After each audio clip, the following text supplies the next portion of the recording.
I stood in the center of the Harborview Conference Room, water dripping from my hair and soaking through my blouse, the expensive Persian rug beneath my feet darkening with each drop.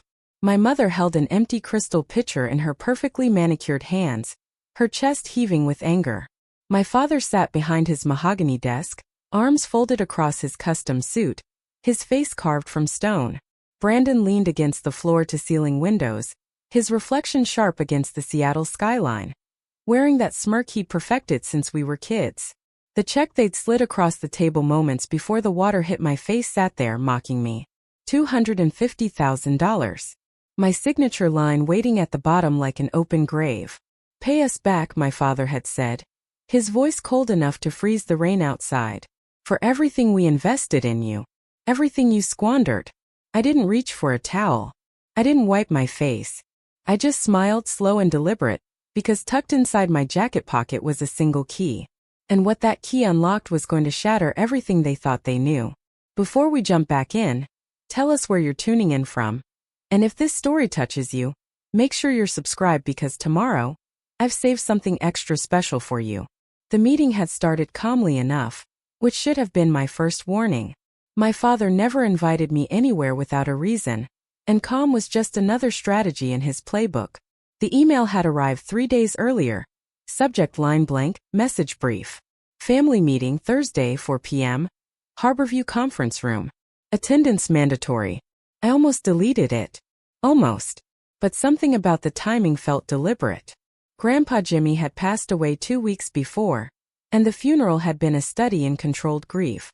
My mother in black Chanel dabbing at dry eyes.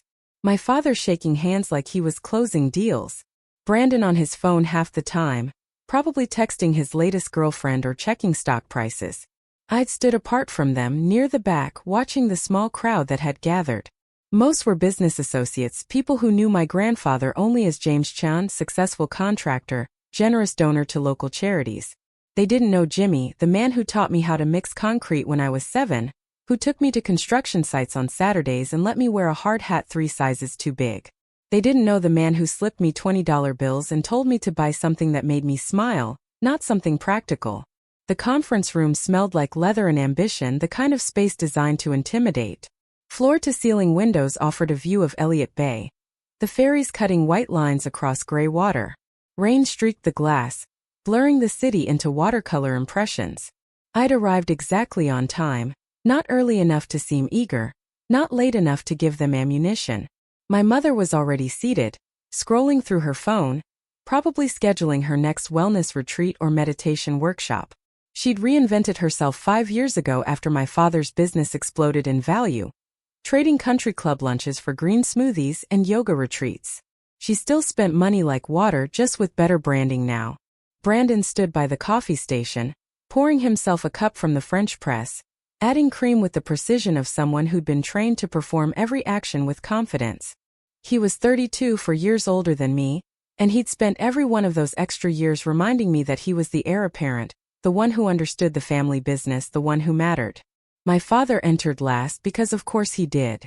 Robert Chun believed in entrances, in making people wait just long enough to remember who held the power.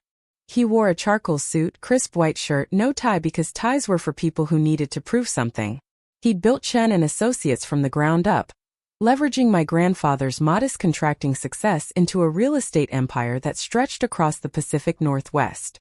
Luxury condos, commercial developments, urban renewal projects that displaced as many people as they housed. He was good at what he did and he knew it. "Sit down, Maya," he said, gesturing to the chair across from his desk. "We have something to discuss." I sat, keeping my expression neutral. My mother finally looked up from her phone, her lips pressed into that thin line that meant disapproval. Brandon leaned against the wall, coffee cup in hand, watching like this was entertainment. "Your grandfather," my father began, folding his hands on the desk, "left behind some complications." I waited. He had a way of turning everything into a negotiation, every conversation into a transaction. As you know, he was involved in several properties over the years, some of which became quite valuable. I knew where this was going, but I let him continue. "When you decided to pursue your little art career," he paused on the word art like it tasted bitter, "we supported you. We paid for your education, your apartment, your expenses. We invested in your future. My mother nodded along, as if this was a rehearsed script. And now my father continued, leaning forward slightly, it's time for you to honor that investment. He slid a folder across the desk. Inside was a breakdown of expenses spanning 10 years. College tuition, rent payments, car insurance, medical bills, even groceries and utilities. Every dollar they'd ever spent on me, itemized and calculated. At the bottom, a total. $250,000. You're joking, I said, my voice steady despite the anger rising in my chest. We don't joke about money, my mother said, finally speaking. You made choices, Maya. Choices that didn't align with this family's values. You walked away from business school. You rejected the opportunities your father created for you. You chose to be a graphic designer. She said it like I'd chosen to be a criminal. And now, my father said, retrieving the folder and replacing it with a single sheet of paper, we're asking you to take responsibility. The paper was a promissory note, my name printed at the top, the amount bold and unforgiving. You want me to pay you back for raising me, I said slowly. For being your daughter. For existing. Brandon laughed, short and sharp. Don't be dramatic. This is business. You benefited from family resources. Now you settle the account. I looked at each of them, searching for some hint of humanity, some crack in the facade. Nothing. My mother's face was smooth, Botox perfect. My father's expression was carved granite. Brandon just looked amused. And if I refuse? I asked. My father leaned back in his chair, steepling his fingers. Then we'll pursue legal action. We have documentation, receipts, bank transfers. Everything we spent on you was effectively a loan, and loans get repaid. Plus, he added, almost as an afterthought, there's the matter of your grandfather's estate. We've been informed that he left certain assets in your name. Assets that rightfully belong to the family. I felt something cold settle in my stomach. What assets? That's not your concern right now, my mother said. What matters is that you sign this document and begin making arrangements for repayment. We're willing to set up a payment plan. 10 years, monthly installments. Very reasonable. I stared at the paper, at my name printed there like a sentencing. This is insane. This is business, my father corrected. And you're either part of this family or you're not. Choose. The room felt smaller suddenly, the walls pressing in. Rain hammered against the windows, the sound filling the silence that stretched between us.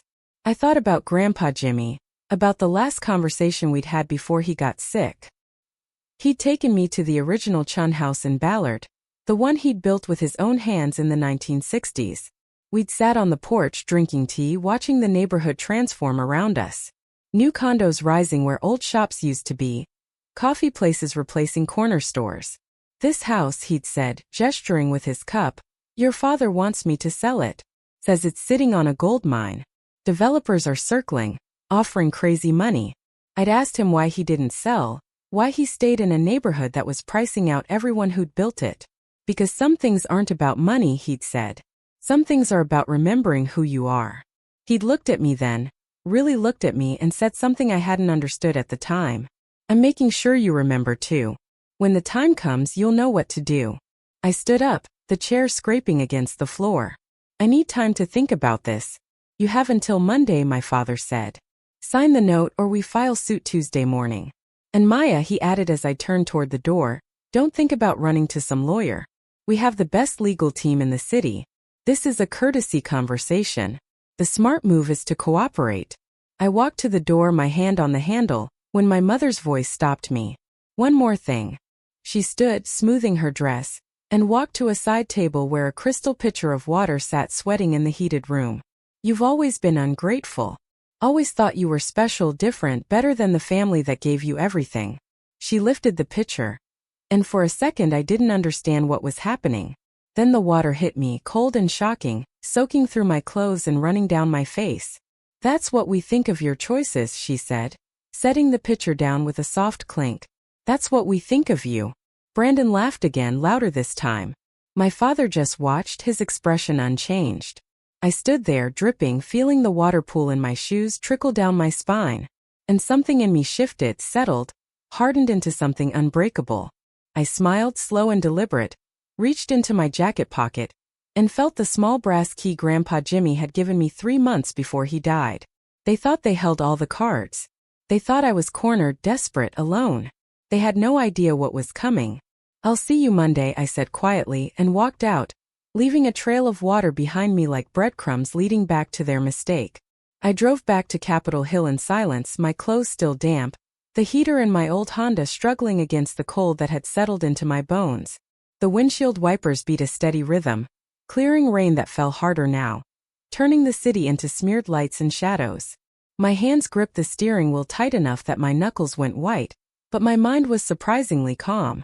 The shock had worn off somewhere between the elevator and the parking garage, replaced by something sharper, something that felt like clarity. They'd shown me exactly who they were, and more importantly, they'd shown me they were scared. People who hold all the power don't throw water. They don't need theatrical displays of dominance. They don't demand $250,000 payments from daughters they claimed to have disowned years ago. They were afraid of something, and that something had to do with Grandpa Jimmy and whatever he'd left behind. My apartment was exactly as I'd left it that morning, small and cluttered with the organized chaos of someone who actually lived in their space rather than staged it. Plants lined the windowsill, some thriving, some barely hanging on, all of them rescues from the grocery store clearance section. My desk was covered in design proofs for a local brewery's rebrand, sketches and color swatches scattered across the surface. A half-finished mug of coffee sat next to my laptop, cold now, a ring staining the wood beneath it. I dropped my bag by the door, peeled off my wet jacket, and stood in the middle of the room, feeling the weight of what had just happened settle over me like a second skin. The key was still in my pocket, warm from my body heat, small and brass and unremarkable. Grandpa Jimmy had pressed it into my palm during one of his last good days, when he was still lucid between the pain medication and the fog of illness. We'd been alone in his hospital room, the machines beeping their steady surveillance, monitoring a body that was shutting down despite everyone's best efforts. He'd held my hand, his grip surprisingly strong, and placed the key there with the deliberation of someone performing a ritual. "Pioneer Storage," he'd said, his voice rough but clear. "Unit 42. Everything you need is there." I tried to ask what he meant, but he'd shaken his head, squeezed my hand tighter. "Don't tell them. Not your father, not your mother, not Brandon. Especially not Brandon."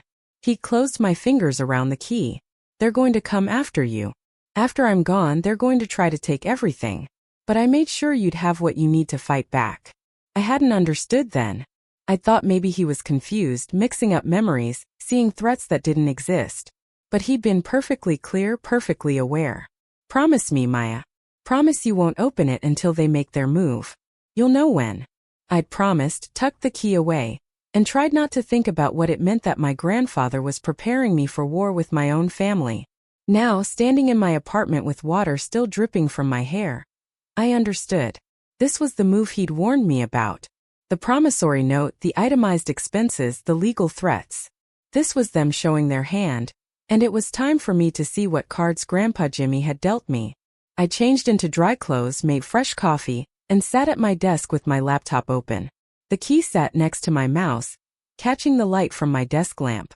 Before I went to the storage unit, I needed to understand what I was walking into. I pulled up the email from my father, read it again, looking for details I'd missed. Family meeting. Attendance mandatory. Nothing about the purpose, nothing about Grandpa Jimmy's estate. That alone was suspicious. My father ran his life like he ran his business. Every meeting had an agenda. Every conversation had a goal. The vagueness was intentional, designed to keep me off balance, unprepared. I opened a new browser tab and searched for information about estate law in Washington state, about inheritance rights and family obligations. The results were dense, full of legal language that blurred together, but a few things stood out. Adult children had no automatic legal obligation to repay parents for their upbringing. Trying to enforce such a claim would be difficult, potentially impossible, unless there was documented agreement of loans rather than gifts. My father had mentioned documentation, receipts, bank transfers.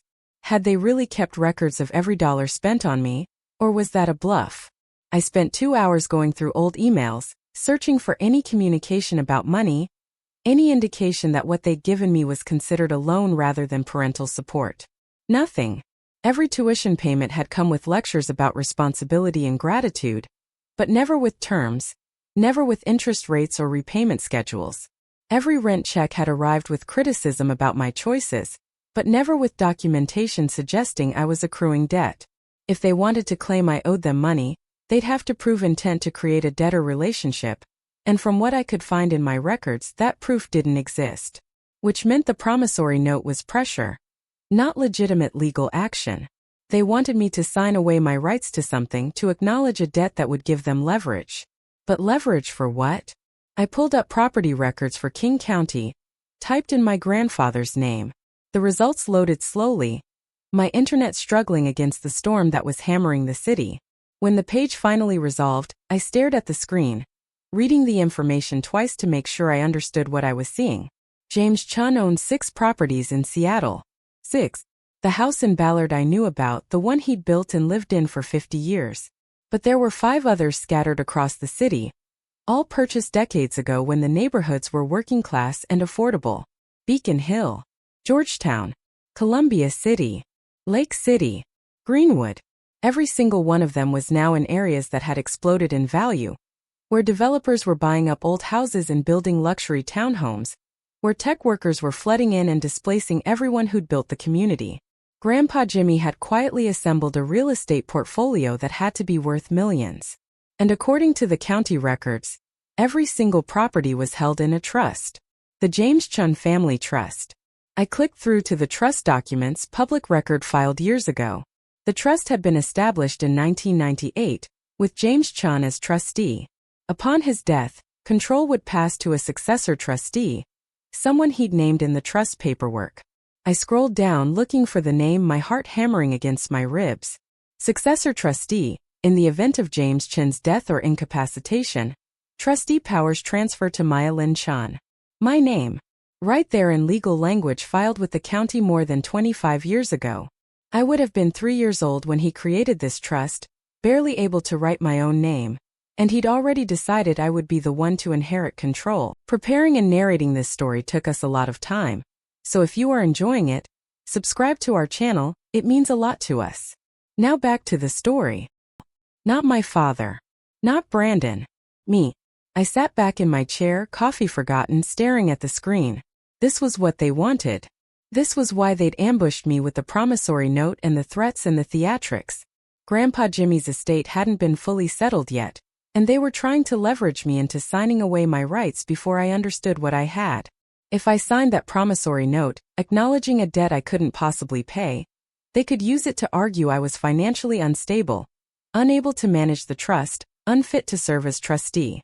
They could petition the court to have me removed and replaced with someone more responsible. Someone like my father.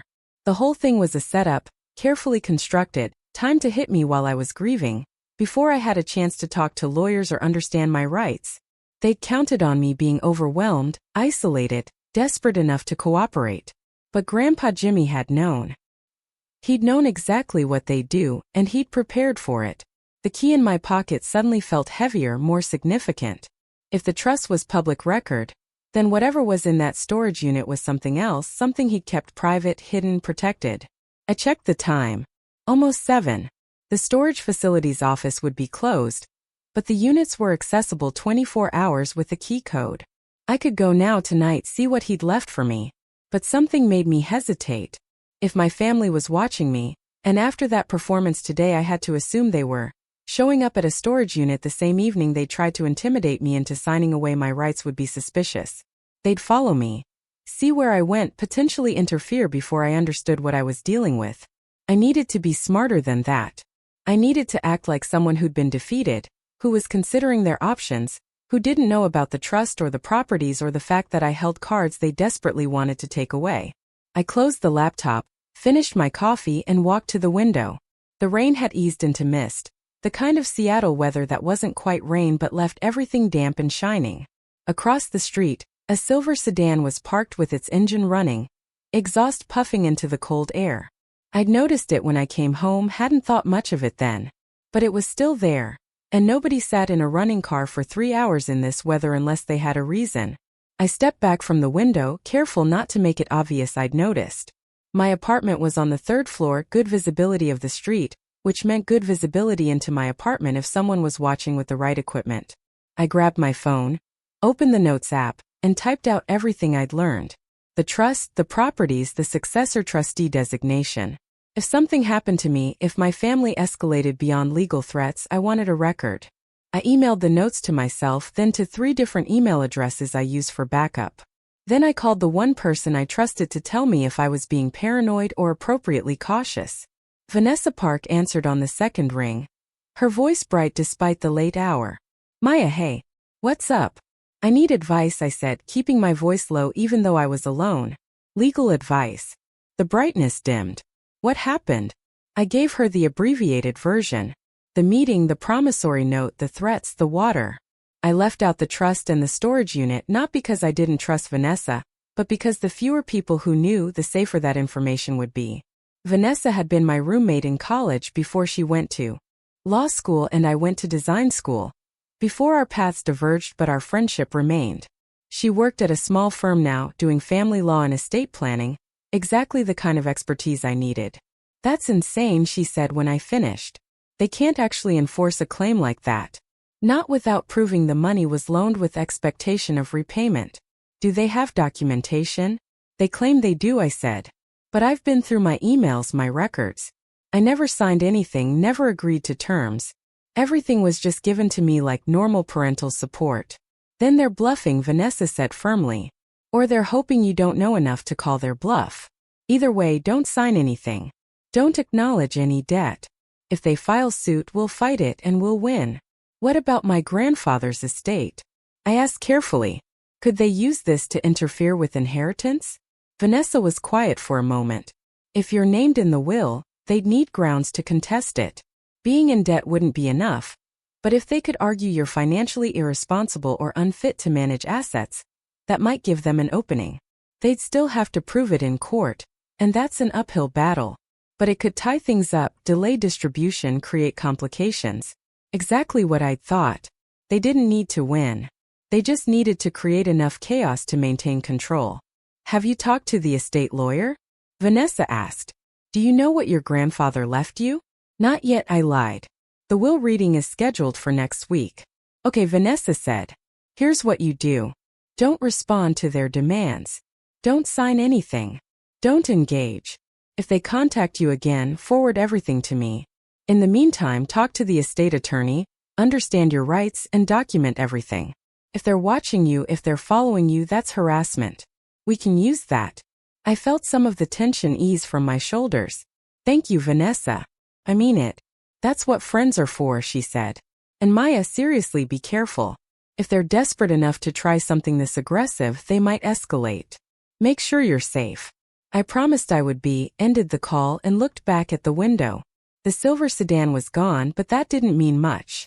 They could have switched vehicles, moved to a different location, decided I wasn't going anywhere interesting tonight. I made dinner, leftover Thai food reheated in the microwave, ate it standing at the counter while scrolling through my phone. Social media was full of people living their curated lives, posting about promotions and vacations and perfect moments. My mother's wellness account showed her latest post. A photo of her in lotus position overlooking some beach at sunset, caption about finding peace through letting go of toxic relationships. The comments were full of support, people praising her wisdom, her strength, her journey. None of them knew she'd thrown water at her daughter 6 hours earlier. I put the phone down, washed my dishes, and tried to pretend this was a normal evening.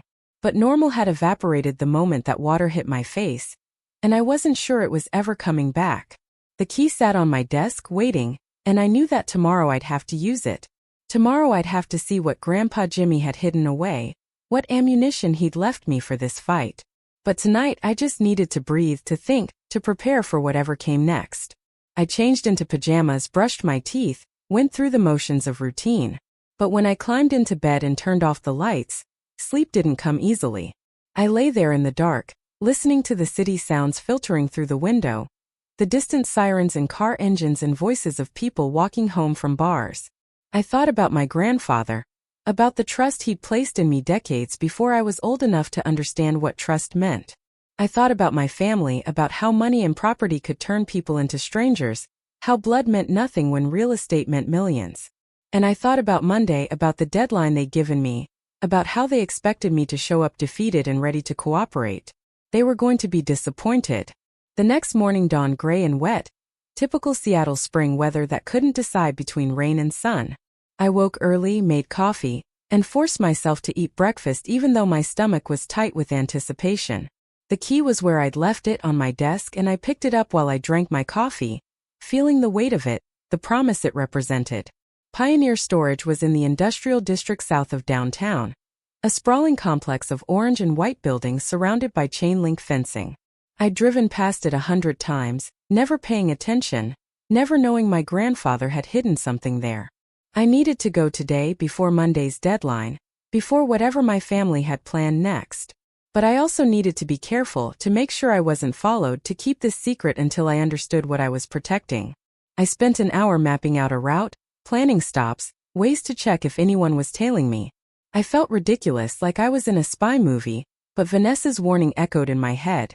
If they're desperate enough to try something this aggressive, they might escalate. I dressed in jeans and a hoodie, grabbed my backpack and headed out, ready to discover what my grandfather had left behind, ready to understand why my family was so desperate to keep me from finding it. I took the long way to Pioneer Storage, driving through neighborhoods I didn't need to visit, stopping at a coffee shop in Fremont where I sat by the window nursing a latte I didn't want, watching the street for any sign of the silver sedan or unfamiliar cars that lingered too long. Nothing stood out, but that didn't mean I was alone. After 40 minutes I left, took a deliberately confusing route through residential streets, doubled back twice, and finally pointed my Honda south toward the industrial district. The storage facility sat between a tire shop and a wholesale plumbing supplier, the kind of area where businesses operated behind chain link, and nobody asked questions about why you needed access to your unit at odd hours. The main gate required a code, which I didn't have, but a delivery truck was pulling out as I arrived and I slipped through behind it, trying to look like I belonged there. The facility was larger than it appeared from the street, rows of identical orange doors stretching in every direction, numbers painted in white block letters above each unit. I drove slowly, following the signs toward the 40s, my heart rate picking up with each turn. Unit 42 was in the back corner, away from the main office, tucked between a drainage ditch and the facility's rear fence.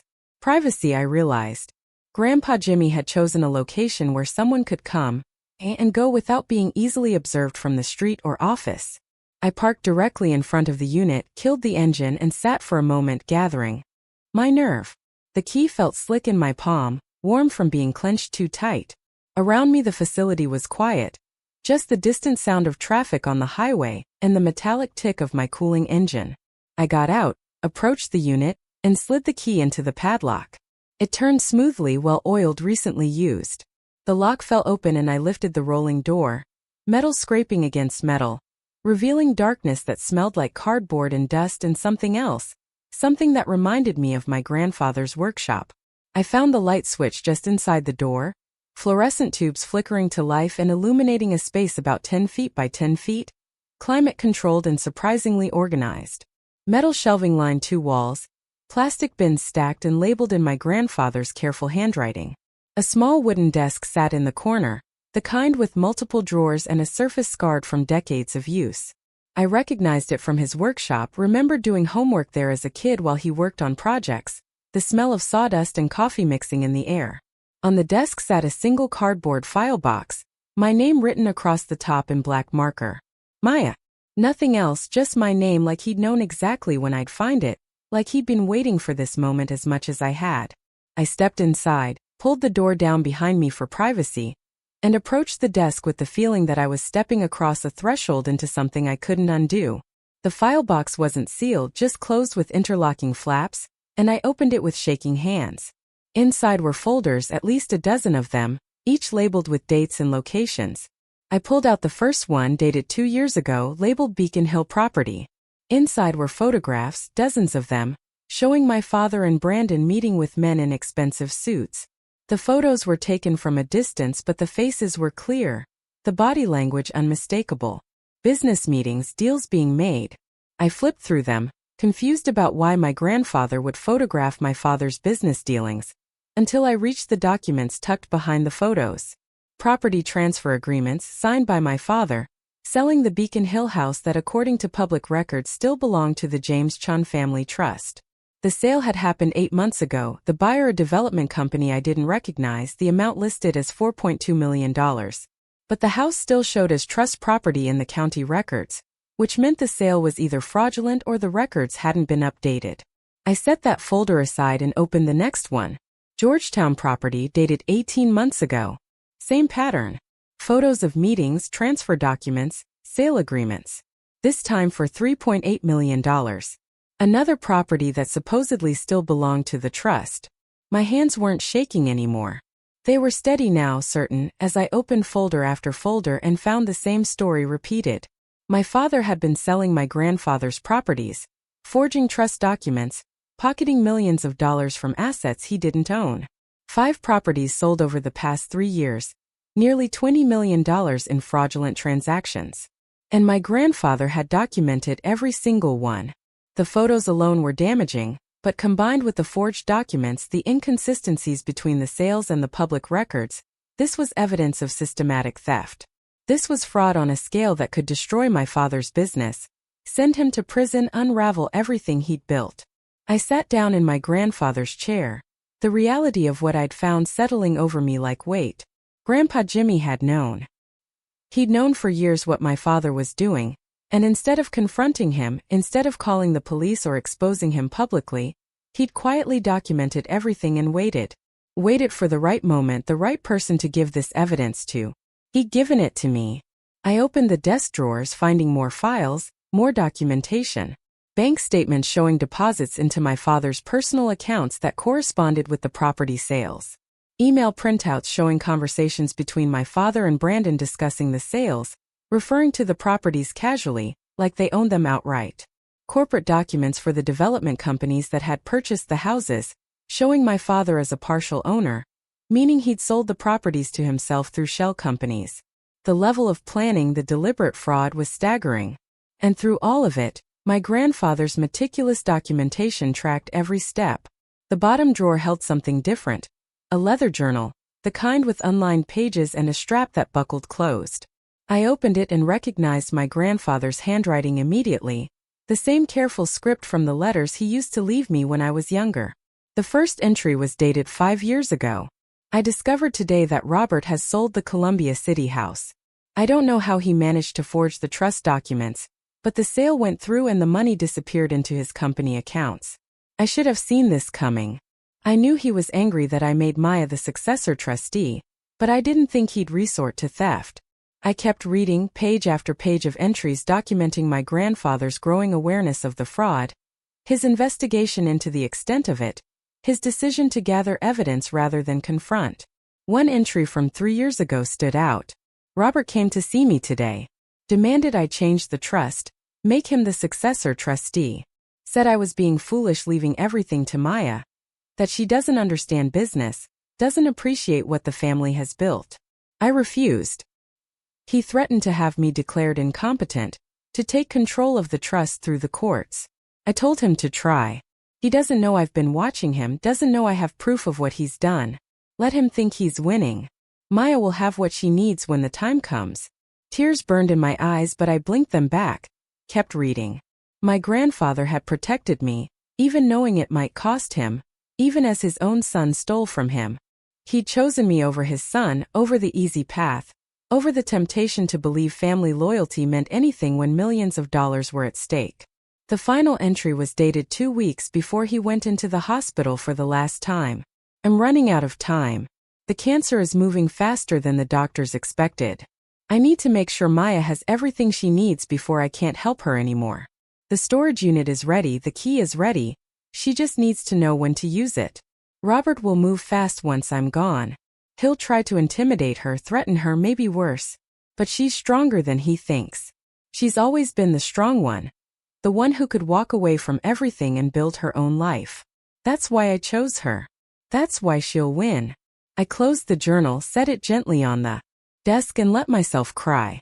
Not from sadness, though there was plenty of that, but from gratitude, from the overwhelming weight of being seen, being trusted, being loved enough that someone would spend their final months protecting you from their own family. Grandpa Jimmy had known exactly what would happen, and he'd prepared for every move.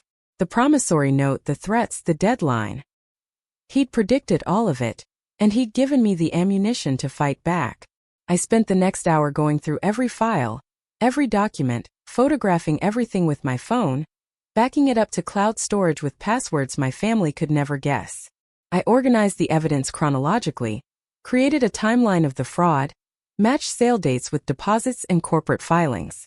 By the time I finished, I had a complete picture of a decade-long scheme to systematically steal millions of dollars from a trust my father was never supposed to control. And I had proof, irrefutable and damning, enough to destroy him.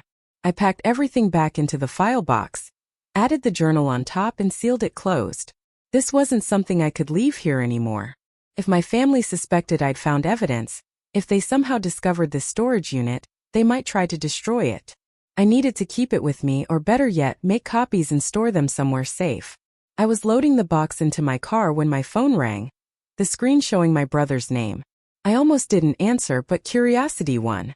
"What do you want, Brandon?" I said, not bothering with pleasantries. "Just checking in," he said, his tone falsely casual. "Dad wanted me to see if you'd thought about our conversation. About the promissory note." "It's been less than 24 hours, I said. "I have until Monday." Sure, he agreed too quickly. "We're just hoping you'll be reasonable about this. It doesn't have to be adversarial, Maya. We're family. Family doesn't itemize childhood expenses and demand repayment," I said.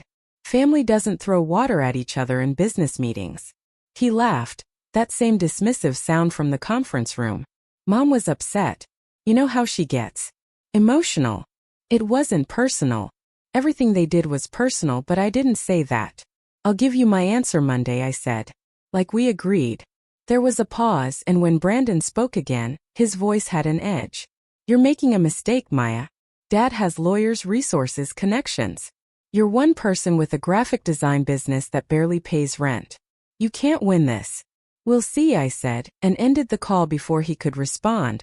I drove away from the storage unit carefully, checking my mirrors obsessively, taking random turns to ensure nobody was following. The file box sat in my trunk, wrapped in a blanket, carrying enough evidence to send my father to prison and destroy everything he'd built. The power of that knowledge was intoxicating and terrifying in equal measure. I wasn't just defending myself anymore. I was carrying the weapon that could end this war completely. But using it meant destroying my family, publicly exposing fraud that would make headlines, sending my father and possibly Brandon to prison.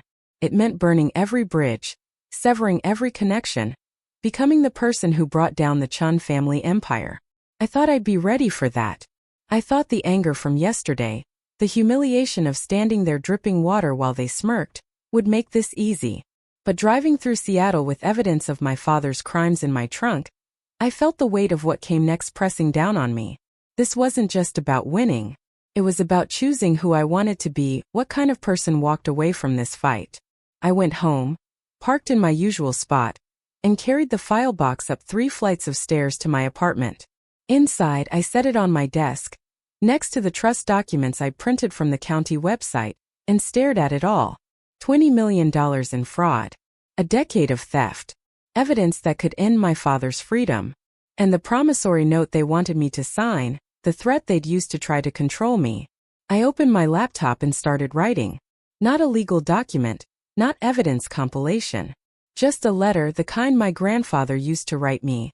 The kind that spoke truth without worrying about consequences. "Dear Robert," I wrote, using his first name deliberately. "I found the storage unit.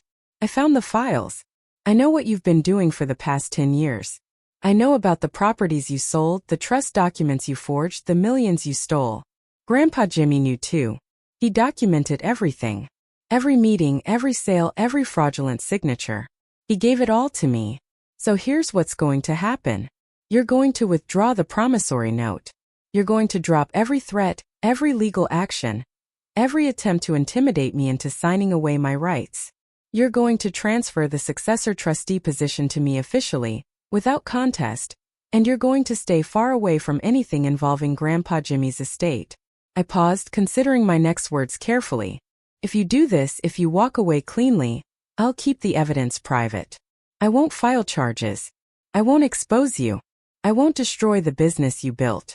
But if you push me, if you continue this fight, if you try anything else to control or threaten or manipulate me, I will take every document, every photo, every piece of evidence to the police and the press.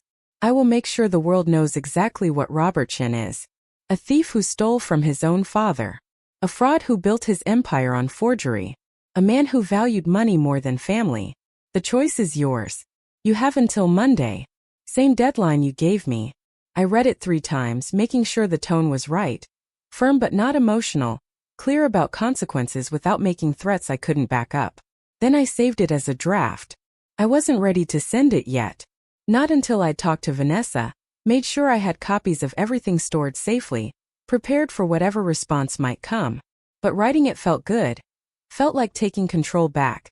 Like stepping out of the victim role they'd cast me in and becoming something else. Someone who fought back. The rest of Saturday passed in a blur of preparation. I made copies of every file, every photo, every document from the storage unit. I uploaded everything to 3 different cloud services with complex passwords. I burned copies onto USB drives and gave one to Vanessa, one to my friend Marcus who worked in IT and wouldn't ask questions, and kept one in my apartment hidden in a hollowed-out book on my shelf. I wrote a detailed explanation of everything I'd found, including the timeline of fraud and the evidence trail, and saved it in multiple locations. If something happened to me, if my family escalated beyond threats, the truth would still come out. By Sunday morning I was exhausted but ready. The file box sat in my closet, the original documents safe but accessible. The copies were distributed, backed up, protected. The letter to my father was polished and waiting to be sent. All I had to do was press send and wait for Monday. But Sunday afternoon brought something I hadn't expected. A knock on my door, tentative and soft. Not the aggressive pounding I might have associated with my father or Brandon. I checked the peephole and saw my mother standing there, alone, wearing casual clothes instead of her usual carefully curated outfits. She looked smaller somehow, older, without the armor of designer labels and professional makeup. I considered not answering, but curiosity won again. I opened the door but didn't invite her in. "What do you want, Patricia?" I said, using her first name the way she'd always insisted when I was growing up, claiming Mom felt too provincial. She flinched at my tone but didn't comment. "Can I come in? We need to talk." "We don't need to do anything," I said. "You made yourself clear on Thursday. Water speaks pretty loudly." She had the grace to look ashamed, her eyes dropping to the floor. That was wrong. I was angry. I wasn't thinking. It was cruel. Yes, I agreed. It was. "Are you here to apologize? Or is this another attempt to manipulate me into signing your ridiculous promissory note?" "Neither," she said quietly. "I'm here to warn you." I stared at her, trying to read whether this was genuine or another layer of the game. "Warn me about what?" She glanced down the hallway, nervous, like she expected someone to appear. "Can I please come in? Just for a minute." I stepped aside, let her enter, but left the door open. She walked to the middle of my small living room, looking around at my plants and thrift store furniture and scattered art supplies, her expression unreadable. "Your father is planning something," she said, turning to face me. "I don't know all the details, but I heard him on the phone yesterday with his lawyer. They were talking about guardianship paperwork, about having you evaluated." I felt ice settle in my stomach. "Evaluated for what?" "Competency," she said. "He thinks if he can get a doctor to declare you mentally unstable, he can challenge your position as successor trustee. He's been documenting what he calls erratic behavior. The graphic design career, living in this apartment, staying single, keeping distance from the family. He's going to argue you're not capable of managing significant assets." "That's insane," I said. "I run a successful business. I pay my bills. I have friends, a life, everything a normal adult has. He knows that," my mother said. "But he also knows the law gives him room to challenge if he can make a case. And he's very good at making cases." "Why are you telling me this?" I asked. "What do you get out of warning me?" She was quiet for a long moment, her hands twisting together. "Because throwing water at you was the moment I realized how far we've fallen. I looked at you standing there dripping and I saw my daughter. Not a problem to solve, not an obstacle to our plans. My daughter. And I was horrified at what I'd become. I wanted to believe her. Some part of me, the part that remembered being a child and feeling loved, wanted to think she was being genuine. But I'd learned to be cautious. This could be another strategy, another angle to get me to lower my guard. Even if you mean that, I said carefully, it doesn't change what you and Dad have done. The promissory note, the threats, the years of cutting me out of the family. One moment of regret doesn't erase all of that. I know, she said. I'm not asking for forgiveness. I'm just trying to give you information you need to protect yourself. He's meeting with the lawyer and a psychiatrist tomorrow morning. They're preparing the paperwork to file Tuesday if you don't sign the promissory note Monday. So this is still about the note, I said. You're still trying to get me to cooperate. No, she said firmly. I'm trying to help you understand what you're up against. Sign it or don't sign it, that's your choice. But either way, he's going to try to have you declared incompetent. The promissory note was just the opening move. This has always been about control of the trust. I studied her face, looking for tells, for signs this was manipulation. She looked tired, worn down in a way I'd never seen before. It's about the properties, isn't it? I said, watching her reaction. The ones Grandpa Jimmy owned. The ones in the trust. She nodded slowly. Your father has been managing them for years. Making decisions, handling tenants, collecting rent. When your grandfather made you the successor trustee, it threatened everything. Robert would lose control, lose access to the income, lose the ability to make the properties part of his development plans. Has he been selling them? I asked, even though I knew the answer. I needed to hear if she knew, if she was complicit or just willfully ignorant. Her eyes met mine, and I saw the answer there before she spoke. Yes. I didn't know at first, but over the past few years I've seen the deposits, the way he talks about deals. He sold properties that belonged to the trust and used the money for his business. It's fraud, I said flatly. He forged trust documents and stole millions of dollars. If that comes out, he goes to prison.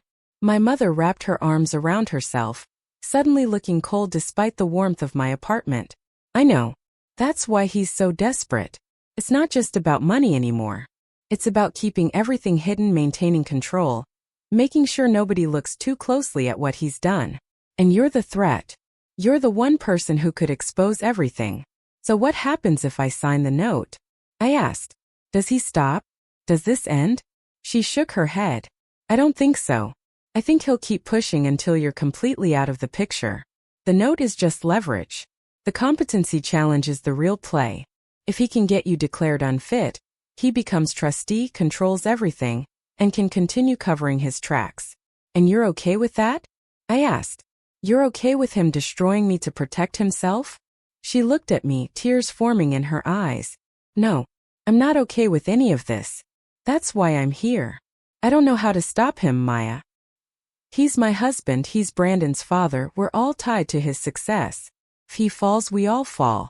But I can't watch him destroy you to save himself. I can't be that person anymore. I wanted to feel sympathy for her. Wanted to believe this was genuine remorse and a real attempt to help. But years of distance, of feeling abandoned and discarded, made it hard to trust.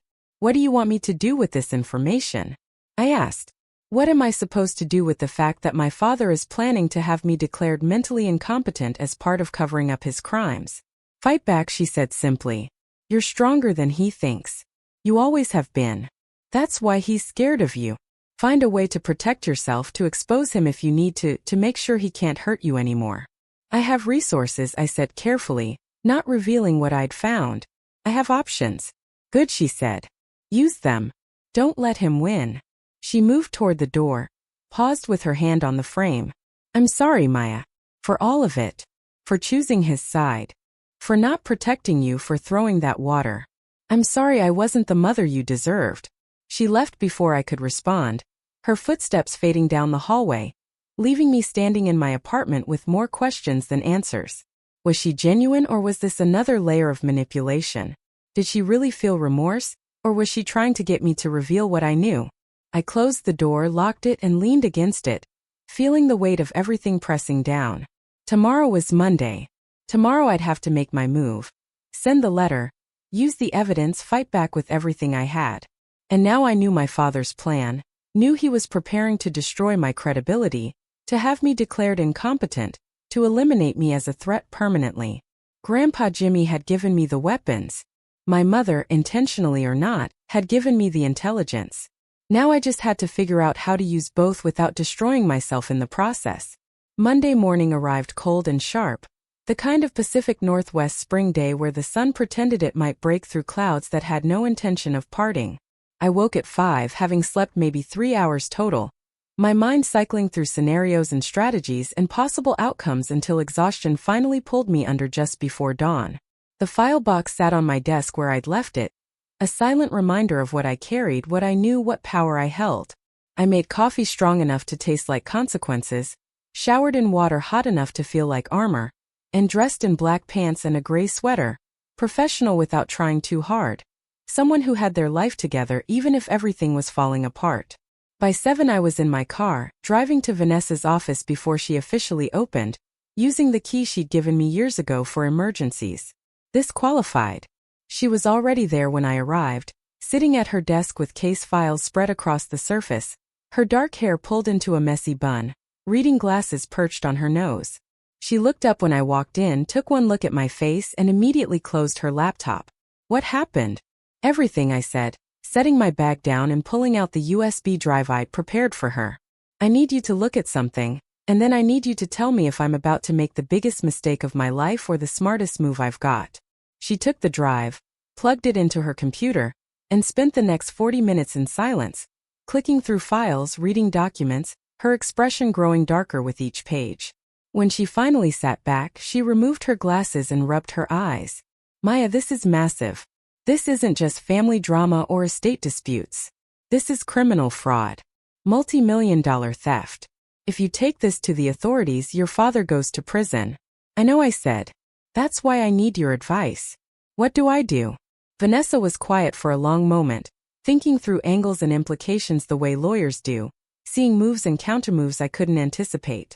Here's what you need to understand, she said finally. If you use this evidence, you're not just protecting yourself. You're destroying your father's life, probably your brother's too if he's complicit. Your family will never forgive you. Whatever relationship remains, however damaged, will be permanently severed. I've already been severed, I said. They threw water at me and demanded I pay them for raising me.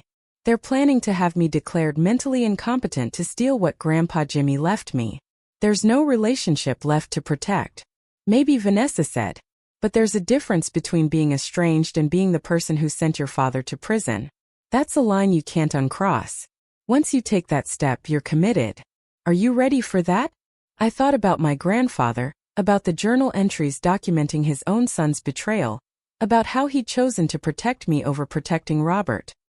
He'd made his choice knowing what it meant, knowing it would divide the family irrevocably.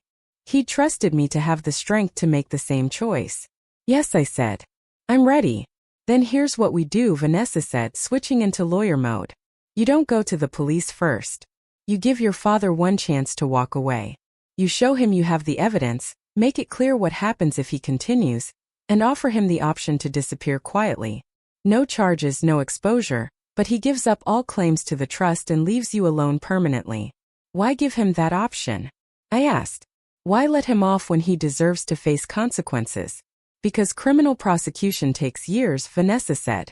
It's expensive, emotionally devastating, and there's always a chance something goes wrong. Evidence gets suppressed, witnesses change stories, juries are unpredictable. If your goal is to protect yourself and claim what's rightfully yours, the cleanest path is leverage. You hold the evidence, you make the terms, and you move forward with your life instead of spending the next 5 years in courtrooms. But if he refuses? I asked. If he calls my bluff and keeps fighting? Then you take everything to the King County Prosecutor's office, Vanessa said. We file a detailed report, hand over all the evidence, and let the system handle it. But we give him the choice first. That's the smart play. I left Vanessa's office with a plan and a timeline. She would draft a formal letter outlining my demands, legally worded to make clear this was a one-time offer. I would arrange a meeting with my father, somewhere public but private enough for serious conversation. I would present the evidence, give him 24 hours to decide, and then proceed accordingly. By noon I had sent the email requesting a meeting, keeping it brief and professional. We need to talk about the promissory note in the trust. Today 6 p.m. Cascade Coffee House. Come alone. His response came within 10 minutes. I'll be there. Nothing else, no questions or conditions, just agreement. That worried me more than resistance would have. My father always had an angle, always planned 3 moves ahead, and his immediate cooperation meant he thought he had leverage I didn't know about. I spent the afternoon preparing, going over the evidence again, rehearsing what I'd say, trying to anticipate his responses. Vanessa's letter sat in my bag, formally typed on law firm letterhead, outlining the terms. Withdrawal of all claims against me, transfer of trustee responsibilities, public statement that the estate disputes were resolved amicably, and most importantly, his permanent distance from anything involving my life. In exchange, I would keep the evidence of fraud private, file no charges, and allow him to maintain his business reputation. Cascade Coffee House sat in a quiet neighborhood between Capitol Hill and Madison Park, the kind of place that served excellent espresso and minded its own business. I arrived 15 minutes early, claimed a corner table with good visibility of the entrance, and ordered a tea I wouldn't drink. My phone sat face down on the table recording. App ready but not yet started.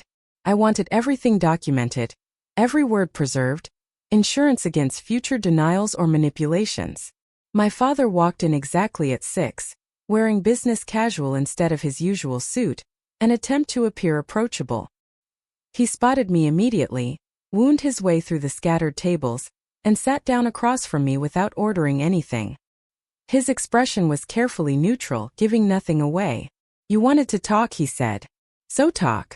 I slid the folder across the table, the one containing sample documents from the storage unit, enough to make my point without revealing the full extent of what I had. He opened it slowly, his face unchanging as he looked at the property sale agreements, the forged signatures, the bank statements showing deposits that matched the sales. He took his time, reviewing each page methodically, and when he finally closed the folder his expression was still perfectly controlled. "Where did you get this?" he asked, his voice level. "That doesn't matter," I said. "What matters is I have all of it. Every property you sold, every forged document, every fraudulent transaction over the past 10 years. Grandpa Jimmy documented everything. He knew what you were doing and he made sure I'd have the evidence when I needed it." My father leaned back in his chair, studying me with the same calculating look he probably used in business negotiations. "What do you want?" "I want you to leave me alone," I said. "Withdraw the promissory note. Drop any plans to challenge my competency or my position as successor trustee. Transfer everything to me officially and walk away. Do that and this evidence stays private. Nobody sees it, nobody files charges, your reputation stays intact." He was quiet for a long moment, his fingers drumming on the table, thinking through angles. "And if I refuse? Then I take everything to the prosecutor's office tomorrow morning," I said. "Wire fraud, forgery, theft. You'll be indicted within weeks. Your business will collapse, your reputation will be destroyed, and you'll spend the next decade fighting criminal charges. Is that really worth holding on to control of a trust you've already stolen millions from?" "You're bluffing," he said. But there was uncertainty in his voice. "You wouldn't destroy your own family." "Try me," I said, meeting his eyes. "You threw water at me. You tried to manipulate me into signing away my inheritance. You planned to have me declared mentally incompetent to cover up your crimes. You already destroyed this family. I'm just deciding whether to let everyone else know." His jaw tightened, anger flashing across his face before he controlled it. "You sound just like him," he said. "Your grandfather. Self-righteous, stubborn, convinced you're morally superior. He never understood what it took to build something real, to succeed in business. He just wanted to play the working-class hero. He understood theft," I said. "He understood loyalty. He understood that family wasn't supposed to steal from each other. Everything you built on fraud. That's not success. That's crime." My father leaned forward, his voice dropping. "You think you're so much better than me? You think your little design business and your modest apartment make you noble? You're living off his money too. Every trust distribution you'll receive came from properties I managed, deals I made, work I did. The only difference is you're too naive to understand how the world actually works." "I'm naive enough to think people shouldn't forge documents and steal millions of dollars," I said. "If that makes me naive, I'm comfortable with it." We sat in silence, the sounds of the coffee shop filtering around us, espresso machines hissing and quiet conversations blending into background noise. My father was thinking, calculating, trying to find an angle that gave him leverage. I could see the wheels turning, the strategist looking for weakness. You have 24 hours, I said, standing up and leaving the folder on the table. Tomorrow at 6 p.m. I want an email confirming you've withdrawn all claims and you're transferring the trustee position. If I don't receive it, I contact the prosecutor Wednesday morning. Choose carefully.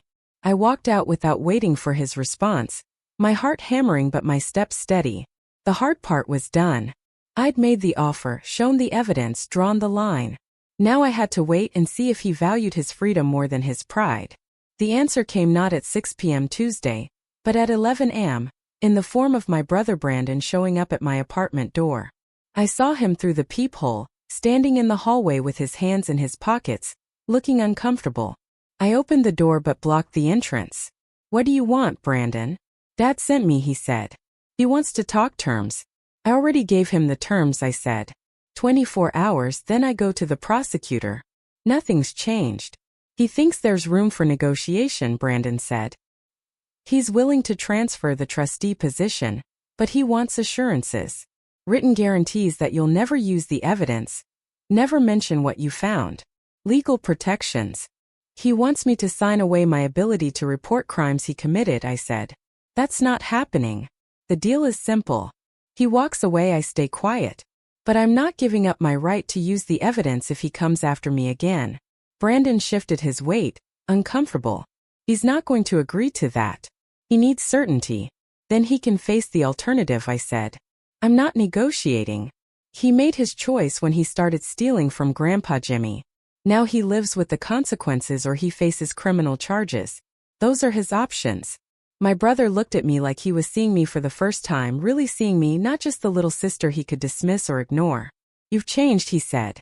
You used to just accept whatever the family decided. I used to think family meant something, I said. Then you all showed me it doesn't. At least not the way you practice it.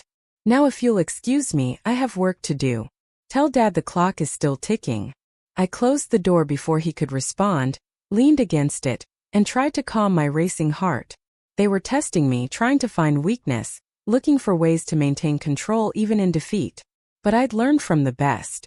Grandpa Jimmy had taught me patience, had shown me how to hold your ground when everyone else was trying to make you move.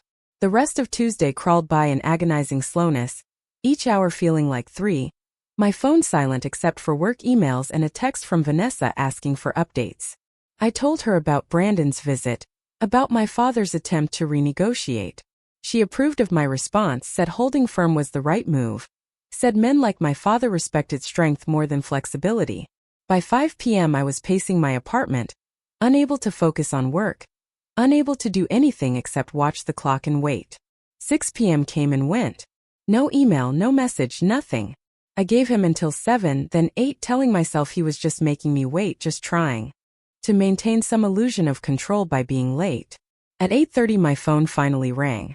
Not an email, a call, my father's name on the screen. I answered but said nothing, just waited. You win, he said, his voice tight with barely controlled anger. I'll transfer the trustee position. I'll withdraw the promissory note. I'll leave you alone. But understand something, Maya. You're dead to me after this. You and whatever relationship we had left, it's over. You're not my daughter anymore. We haven't been family for a long time, I said. You made sure of that. I'm just making it official. The email came through 10 minutes later, short and formal, written by his lawyer. Robert Chun hereby withdraws all claims against Maya Chun regarding familial financial obligations. Robert Chun confirms the transfer of successor trustee position for the James Chun Family Trust to Maya Chun, effective immediately. Robert Chun agrees to have no further contact with Maya Chun regarding estate matters or personal affairs. It was everything I demanded, stripped of warmth or humanity, but legally binding. I forwarded it to Vanessa, who confirmed it was legitimate, enforceable, exactly what we needed. You did it, she said when she called. You actually pulled it off. He's not fighting anymore. It's over. I wanted to feel relief or triumph or vindication. Instead I just felt tired, hollowed out, like I'd won a war but lost something I couldn't name. My family was gone. Not just distant but permanently severed. And even though they'd been toxic and cruel and manipulative, they were still the people I'd grown up with. The people who'd held me as a baby taught me to ride a bike, celebrated birthdays and holidays. That version of them was gone forever, replaced by strangers who valued money over everything. The following week brought paperwork and meetings with Mr. Thornton, the estate lawyer who'd handled my grandfather's affairs.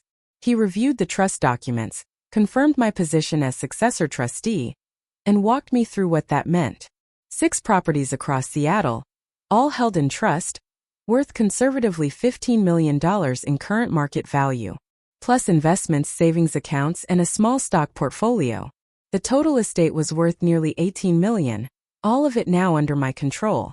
Your grandfather was very specific about his wishes, Mr. Thornton said, reviewing notes from their final meetings. He wanted you to have full authority, no restrictions, no requirements to consult with other family members. He trusted your judgment completely. Did he tell you about my father? I asked. About the fraud? Mr. Thornton nodded slowly.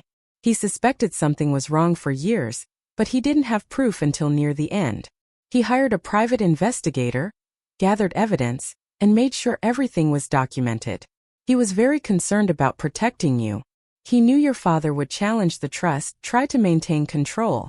That's why he was so thorough. He wanted you to have every advantage. I spent the next month settling into my new role, learning property management, meeting with tenants, understanding the finances. The properties were all in working-class neighborhoods that had gentrified dramatically, meaning they generated substantial rental income while remaining affordable for long-term tenants. My grandfather had kept rents below market rates intentionally, prioritizing stable tenants over maximum profit. I decided to continue that approach, honoring his values even though it meant leaving money on the table. My father's attempts to sell the properties made more sense now. They represented millions in potential profit if sold to developers, but only if you didn't care about displacing the families who lived there, the communities that had been built around them. My father had seen dollar signs. My grandfather had seen people. I knew which approach I wanted to follow. The properties my father had already sold were more complicated. According to the law, those sales were fraudulent since he'd never had authority to sell trust assets. I could potentially sue to recover them, force the buyers to return the properties or pay fair value. But that meant litigation exposure, exactly what I'd promised to avoid if my father cooperated. Vanessa and I discussed options over coffee one Saturday morning, weighing justice against practicality. You could go after the properties, she said. The law is clearly on your side. Those sales were illegal. The buyers would have to return the assets or compensate the trust. But it would be public, messy, and expensive. And it would violate your agreement with your father, which means he could argue you broke the deal, I said. That all promises are off. Exactly, Vanessa confirmed. You'd probably still win, but it would drag out for years. Is it worth it? I thought about my grandfather's journal, about his focus on protecting me rather than punishing Robert. He'd had years to expose the fraud, to file charges, to seek revenge. Instead, he'd documented everything and waited, trusting that I'd use the information wisely rather than vindicatively. I think I let it go, I said. The trust still has 6 properties worth millions. I have more than enough to honor Grandpa Jimmy's wishes and build something meaningful. Going after the sold properties feels like revenge, not justice. Vanessa smiled. Your grandfather would be proud of that decision. He was never about punishment. He was about protection. Summer arrived with the kind of perfect Seattle weather that made everyone forget about the 9 months of rain, clear skies, and warm days that brought the city to life. I spent weekends visiting the properties, meeting tenants, learning their stories. Mrs. Nguyen in the Beacon Hill house who'd lived there 30 years and raised 4 children.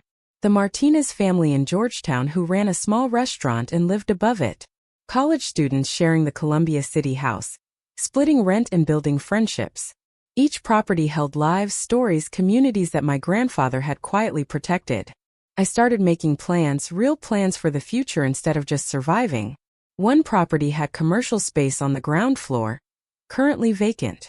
I decided to convert it into a community art studio, offering affordable workspace for local artists, the kind of place I wished I'd had access to when I was starting out. Another property had a large backyard that was barely used. I worked with the tenants to convert it into a community garden, raised beds and fruit trees and shared space. Small changes but meaningful ones, ways to honor my grandfather's values while building something new. My mother reached out once 3 months after everything settled. A text message that said simply, "I heard you're doing good things with the properties. I'm glad." I didn't respond, not because I was angry, but because I didn't know what to say. The distance between us had become permanent, comfortable even. We were strangers who used to know each other, and that was okay. Brandon I never heard from, which was fine. We'd never been close anyway, just siblings by accident rather than choice. My father existed somewhere in the city, running his business, living his life, but we occupied completely separate worlds now. Occasionally I'd see Chan and associate signs on development projects, evidence he was still building his empire. But I didn't pay attention, didn't care. His success or failure was no longer connected to mine. I was building something different, something that wouldn't collapse under scrutiny or crumble when examined too closely. 6 months after taking over the trust, I hosted a small gathering at my apartment, inviting people who'd helped me through the transition. Vanessa, Mr. Thornton, Marcus, who'd held on to evidence backups, a few tenants who'd become friends, people who'd shown me what community actually meant when family failed. We ate Thai food and drank cheap wine and told stories, and someone asked if I missed my family, if I regretted how things turned out. I thought about it honestly before answering. I miss the idea of them, I said. I miss having people who are supposed to care about you unconditionally. But the actual people, the ones who threw water at me and tried to steal my inheritance and planned to have me declared incompetent? No, I don't miss them. I'm better without them. And that wasn't sad anymore. It was just true. That night, after everyone left and I was cleaning up paper plates and wine glasses, I found the journal my grandfather had left in the storage unit. I'd read it multiple times since finding it, but one entry kept drawing me back, the final one written weeks before his death. Maya will face a choice, he'd written, between revenge and rebuilding, between destroying them and creating something better. I hope I've taught her well enough that she chooses creation. The world has enough destruction. It needs builders. I set the journal down, looked around my small apartment that had become home in ways my childhood house never was, thought about the properties and the tenants and the community studio that would open next month. I'd made my choice, and Grandpa Jimmy had been right. Building felt better than destroying. Creating felt better than revenge. The file box still sat in my closet, evidence preserved but unused, a reminder that I had power I'd chosen not to wield. Sometimes power was about what you didn't do, about the restraint you showed, about knowing you could destroy someone but choosing not to. That was the real inheritance my grandfather had left me. Not the money or the properties or the trust documents. The understanding that strength came from knowing who you were, what you valued, what you were willing to fight for, and what you were willing to let go. I'd lost my family, but I'd gained myself. And that was worth more than any inheritance, any property, any amount of money they could have offered. I was Maya Chan, granddaughter of James Chan, builder of communities and protector of the values that actually mattered. And for the first time in my life, I was exactly where I was supposed to be. The rain returned in October as it always did, washing the city clean and settling into the familiar rhythm of Pacific Northwest autumn. I stood at the window of my apartment, watching water stream down glass, and felt something close to peace. My phone buzzed with a message from a tenant asking about a repair, normal life continuing in its normal way. I responded, grabbed my jacket, and headed out to handle it. Just another day in the life I'd built, one small decision at a time. The community art studio opened on a Saturday in late November, gray skies threatening rain but holding off just long enough for the ribbon-cutting ceremony.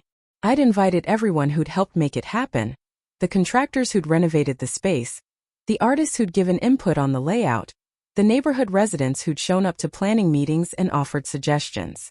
Mrs. Nguyen brought homemade spring rolls, the Martinez family contributed tamales, and someone set up a folding table with coffee and pastries from the bakery down the street. It wasn't fancy, nothing like the polished events my father used to host for his development projects, but it felt real in a way those never had. The studio itself was bright and open, high ceilings with skylights I'd installed to maximize natural light, walls painted white and ready for whatever art would eventually cover them. Individual workspaces lined one side, each with a desk and storage, affordable monthly rentals for artists who needed dedicated space.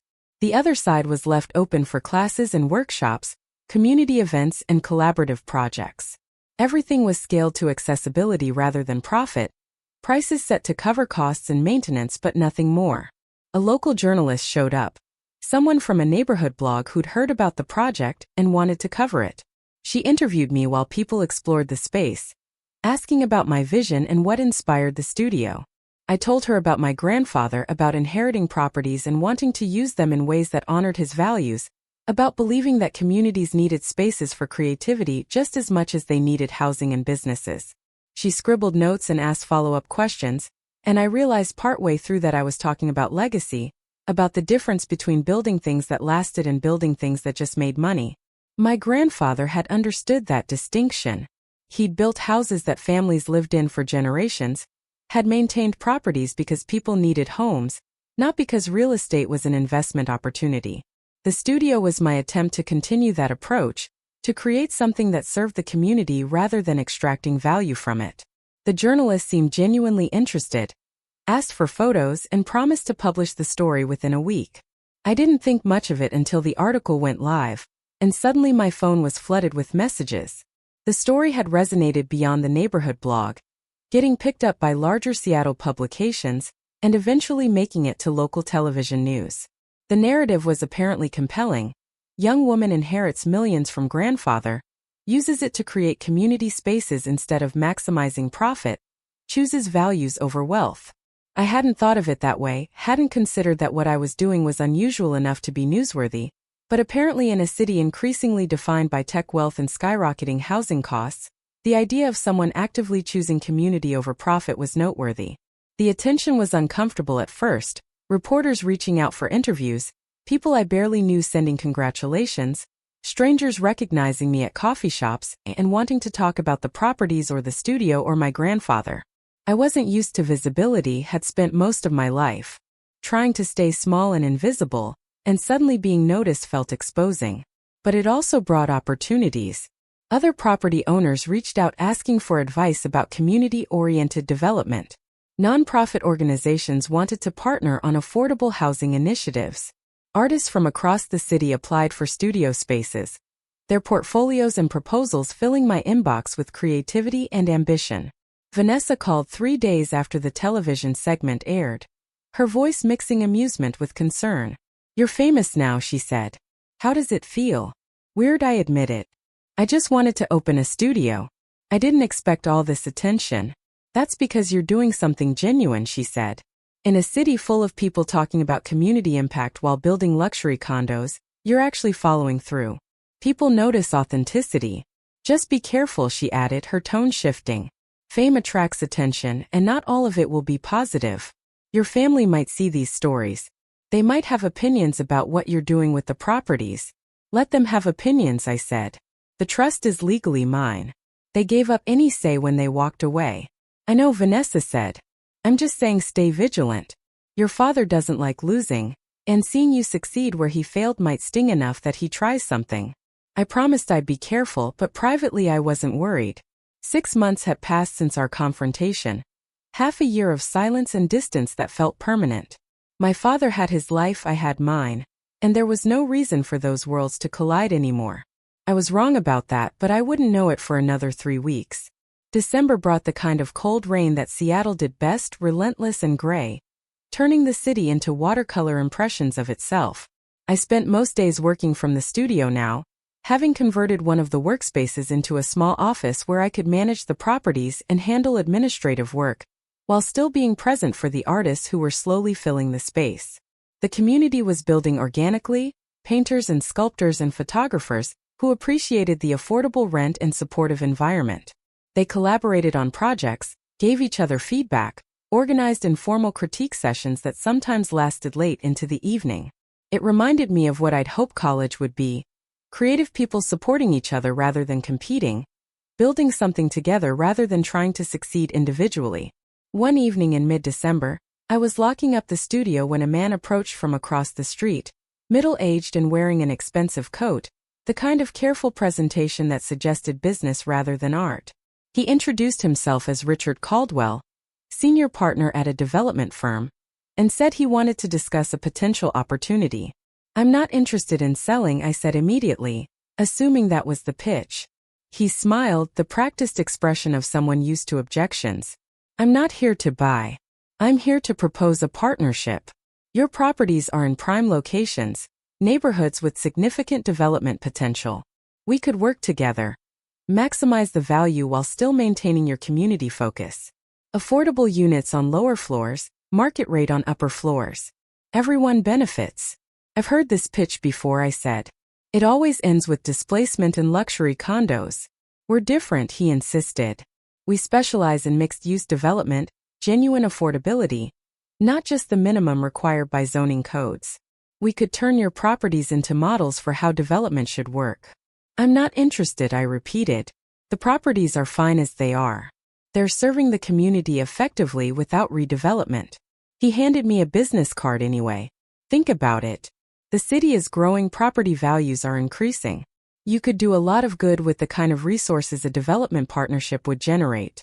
Plus, he added with a knowing look, I understand your family has experience in real estate development.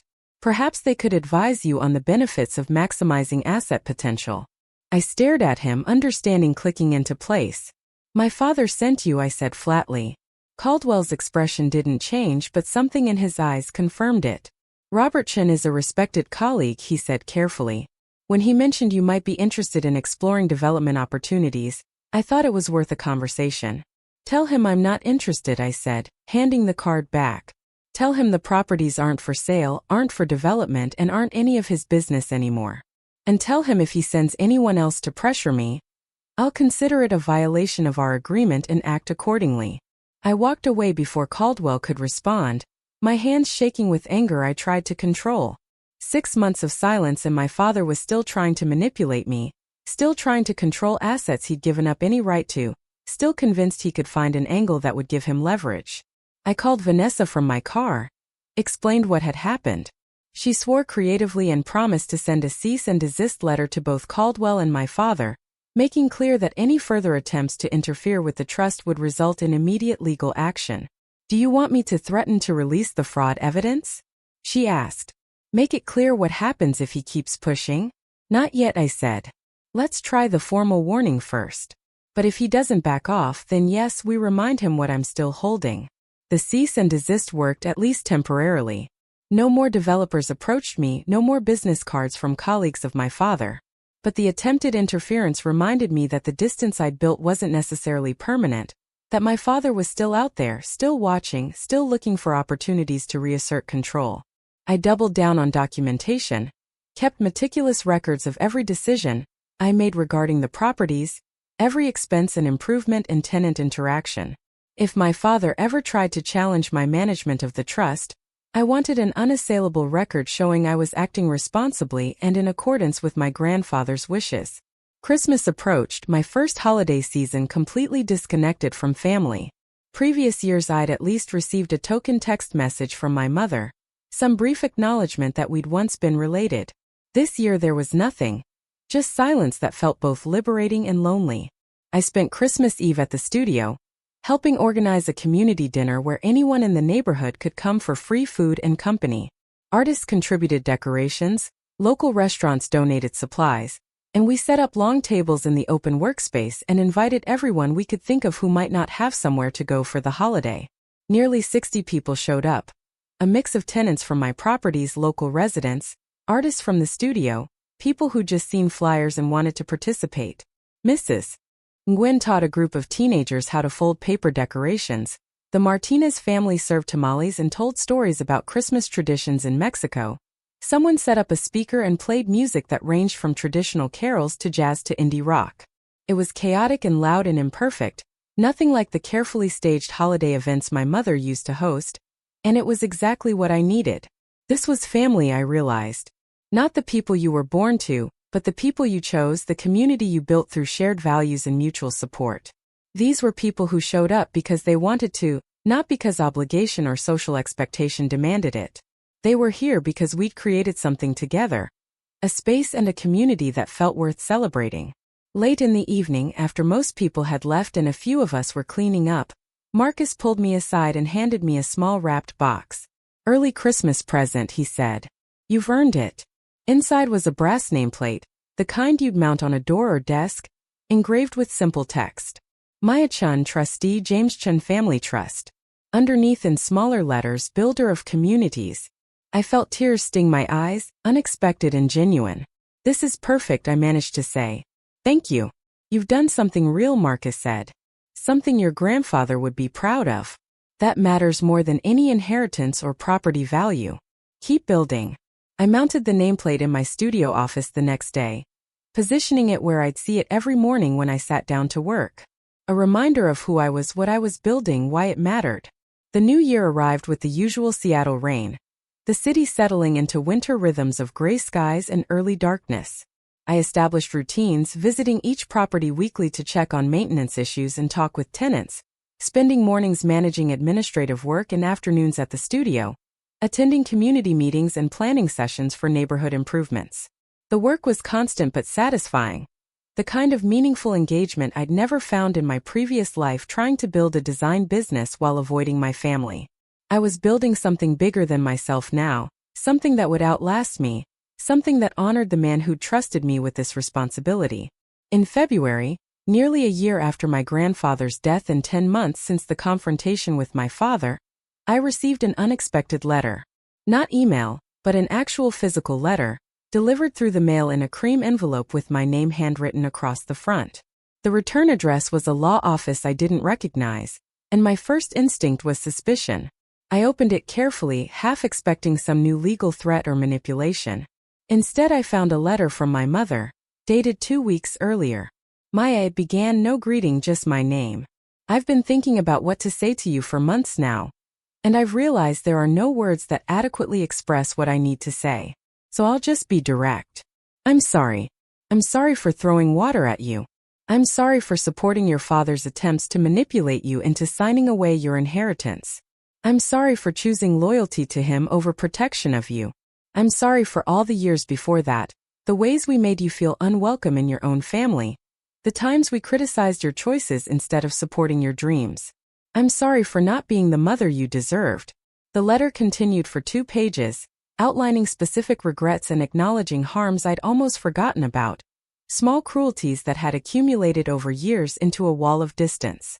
She wrote about recognizing her own complicity, about how she'd enabled my father's controlling behavior because it was easier than confronting him, about how watching me build something meaningful with the properties had forced her to examine what she'd valued and what she'd sacrificed to maintain her lifestyle.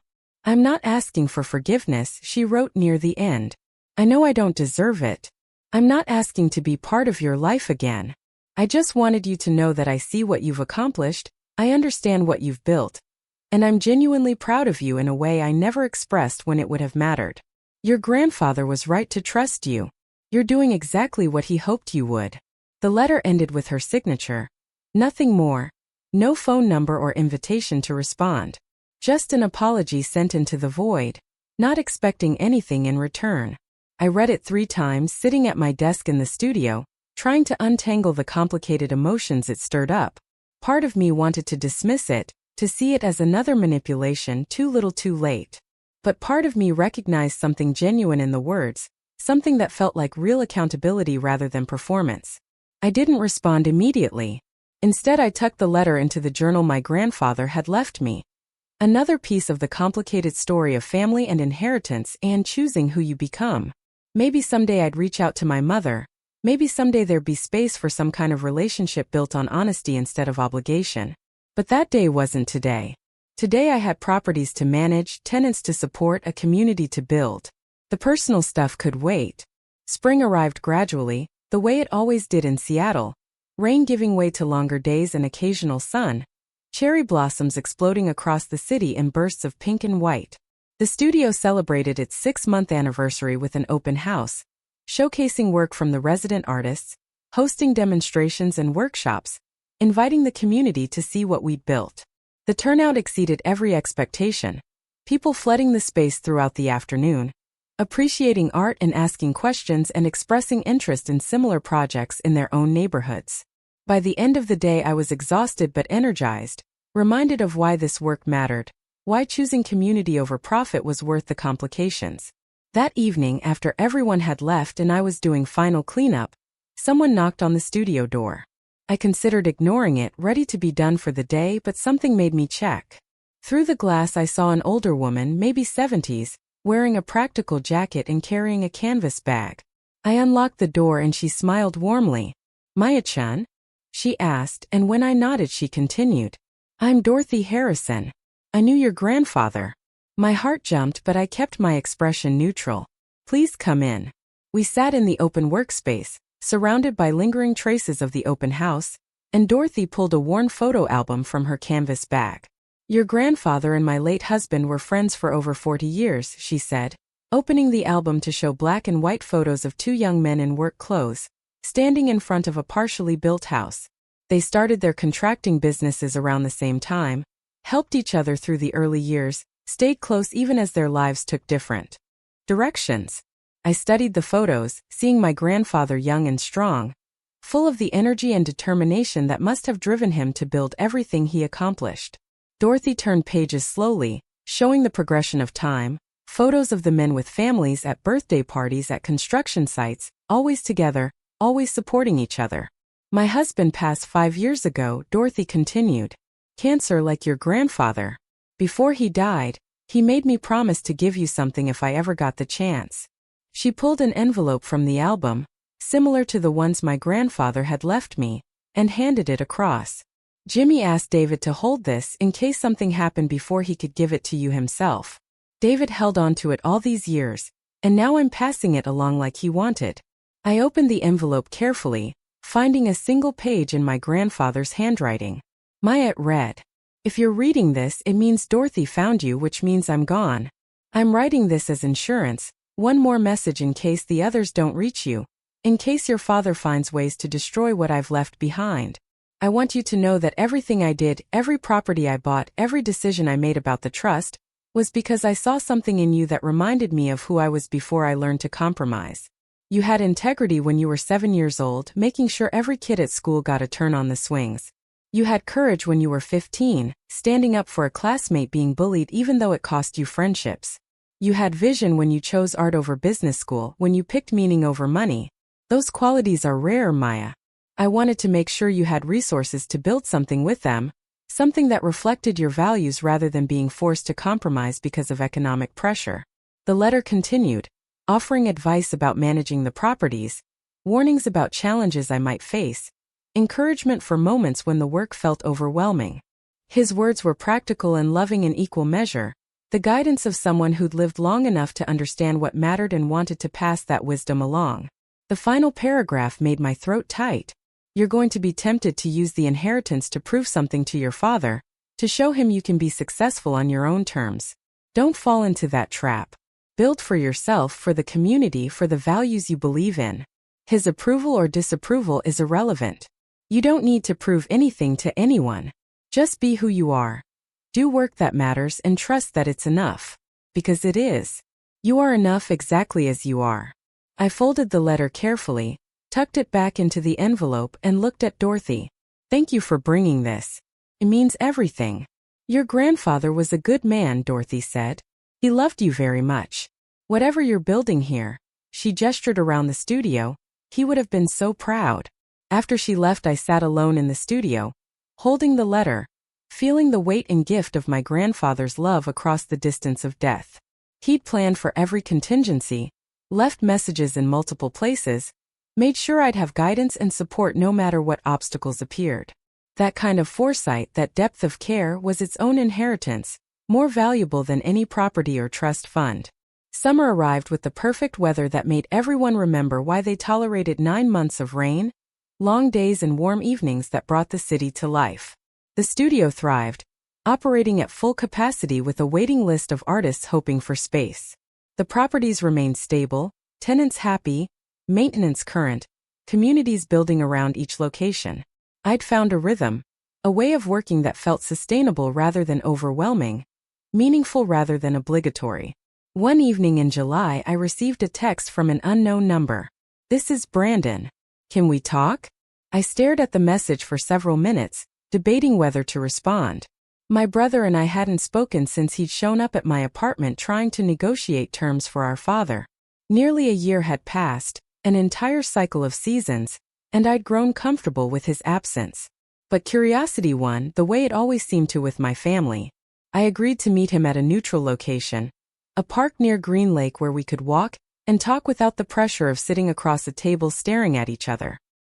He was already there when I arrived, sitting on a bench overlooking the water, wearing jeans and a casual shirt instead of his usual business attire. He looked different, I realized as I approached. Tired, maybe, or uncertain, lacking the confidence that usually defined him.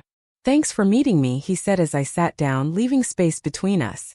"I wasn't sure you would." "I almost didn't," I admitted. "What do you want, Brandon?" He was quiet for a moment, watching ducks paddle across the lake. "I wanted to apologize," he said finally, "for how we treated you, for going along with Dad's plans, for not standing up when I should have. You were my little sister and I let them throw water at you. I let them try to destroy you. That's not who I want to be." "What changed?" I asked. "A year ago you were fine with all of it." "A lot of things," he said. "Watching you succeed with the properties while Dad's business struggles. Seeing the community work you're doing compared to the luxury developments he builds. Realizing that maybe Grandpa was right, maybe there are more important things than maximizing profit." He turned to look at me directly. "Dad's company is in trouble. The development market is cooling. Several projects are over budget. Investors are getting nervous.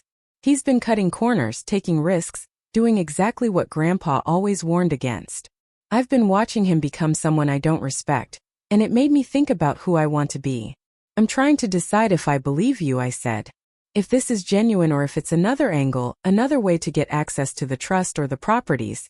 "It's genuine," Brandon said. "I'm not asking for anything, Maya. I'm not trying to get access to what Grandpa left you. I just wanted you to know that I see what you've built, I understand why he chose you, and I'm sorry for being part of what tried to tear it down." We sat in silence for a while, watching the lake, the evening sun turning the water gold. I didn't forgive him, not entirely, but I appreciated the apology, recognized it as potentially genuine. Maybe someday there'd be space for rebuilding some kind of relationship with my brother, something built on honesty instead of family obligation. But like with my mother's letter, that day wasn't today. "I have to go," I said eventually, standing. "But thank you for apologizing.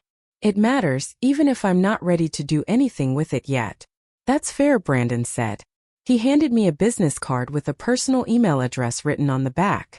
"If you ever want to talk, I'm here. No agenda, no pressure. Just if you want to."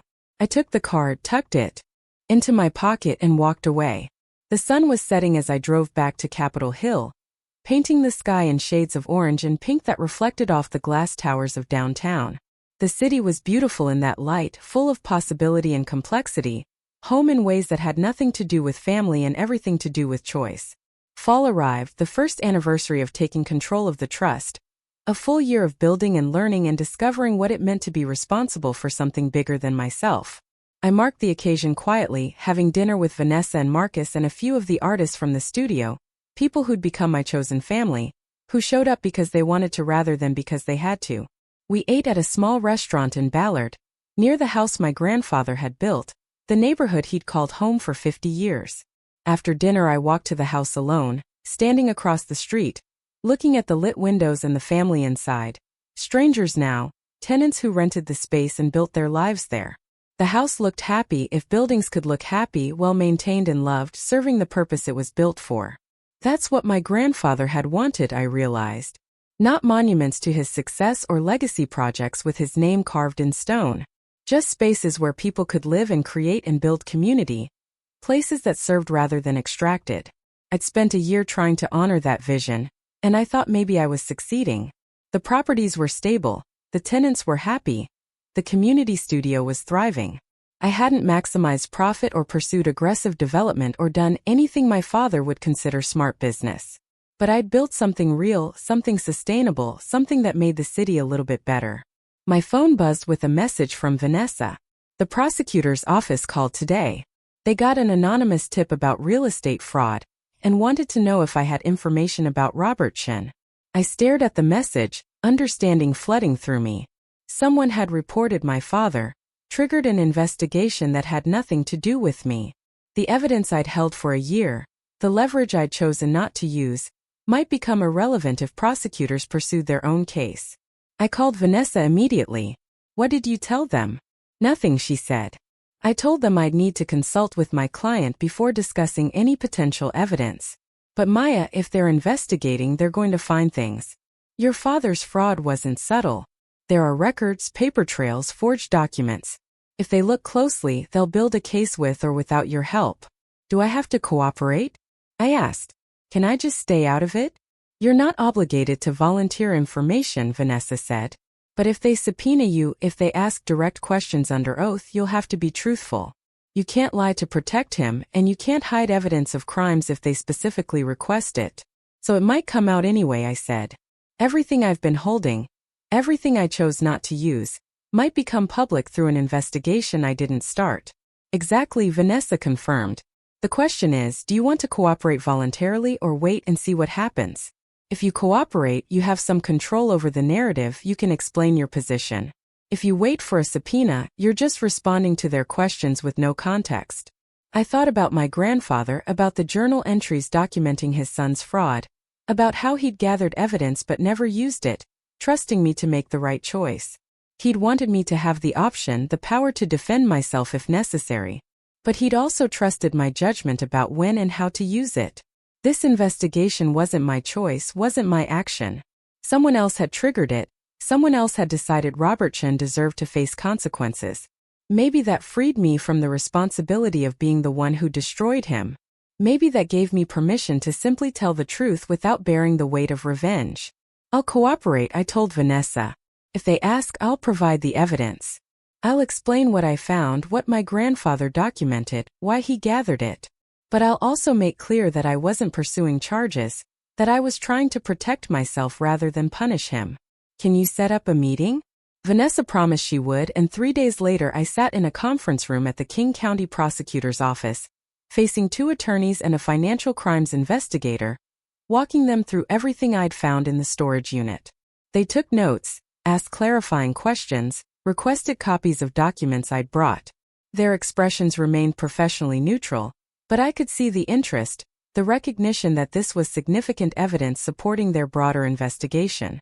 One of the attorneys, a woman named Sarah Chan, no relation, leaned forward. This is extremely helpful, Ms. Chan. Can you tell us why you didn't come forward with this evidence sooner? I wanted to protect myself without destroying my family, I said honestly. My father agreed to leave me alone, to withdraw his claims to the trust. In exchange, I kept the evidence private. I wasn't trying to help him avoid consequences. I was just trying to move forward with my life. That's understandable, the investigator said. But you should know this investigation will likely result in criminal charges. The evidence you've provided, combined with what we've already uncovered, paints a clear picture of systematic fraud. Your father will face serious consequences. I nodded, feeling the weight of that reality settle over me. Part of me felt guilty, like I was betraying family by cooperating. But a larger part felt relief, like I was finally unburdening myself of secrets I'd been carrying too long. Whatever happened next wasn't my responsibility. I told the truth, provided evidence of crimes I didn't commit, and let the system determine what justice looked like. The investigation moved forward over the following months, largely without my involvement. Prosecutors subpoenaed documents, interviewed witnesses, built their case methodically. I heard through Vanessa that my father had hired expensive lawyers, that he was fighting the charges, that he'd offered plea deals that were rejected. The case would go to trial probably sometime next year, a public reckoning for crimes he'd committed systematically over a decade. My mother reached out once during this period, a brief email saying she understood I'd cooperated with prosecutors, and she didn't blame me. Your father made his choices, she wrote. You're just being honest about what happened. That's not betrayal. That's integrity. I appreciated the message but didn't respond. We'd reached a place of mutual understanding, if not reconciliation. She'd acknowledged her failures. I'd accepted her apology without rebuilding relationship, and we both moved forward in our separate lives. That seemed enough. Winter returned, the cycle completing, 2 years since my grandfather's death and 18 months. Since I'd taken control of the trust, the studio had expanded into an adjacent space, doubling our capacity. The properties remained stable, communities thriving around each location. I'd started a small foundation using trust income, supporting other community-oriented projects across the city, trying to extend my grandfather's values beyond just the properties he'd owned. I was happy, I realized one evening, sitting in my studio office, reviewing applications for foundation grants. Actually happy, not just content or surviving, but genuinely satisfied with my life and work. I'd built something meaningful, created community where there'd been isolation, turned inheritance into impact. The studio door opened and Mrs. Nguyen came in, carrying a wrapped plate. "I made extra dumplings," she said, setting them on my desk. "You need to eat something. You work too much." I laughed, accepted the food gratefully. "Thank you, Mrs. Nguyen. You take good care of me." "You're a good girl," she said, patting my shoulder. "Like your grandfather. He would be proud of you." After she left, I unwrapped the dumplings, still warm, and thought about legacy, about the different ways we leave marks on the world.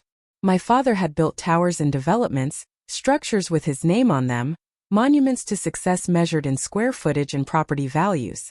My grandfather had built houses and community, spaces where people lived and grew, legacy measured in lives touched and families supported.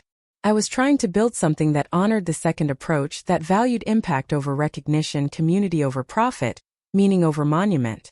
The brass nameplate on my desk caught the light, reflecting back the words "builder of communities." That's who I'd become, who I'd chosen to be when given the resources and freedom to decide. Not the daughter my parents wanted, not the heir to a real estate empire, not someone defined by family expectation or social pressure. Just Maya Chun, doing work that mattered, building things that would outlast her, honoring the man who trusted her with the opportunity to make that choice. Outside the studio windows, Seattle settled into evening, lights coming on across the city, rain beginning to fall in the gentle, persistent way that defined this place. Somewhere out there my father was preparing for trial, facing consequences for choices he'd made.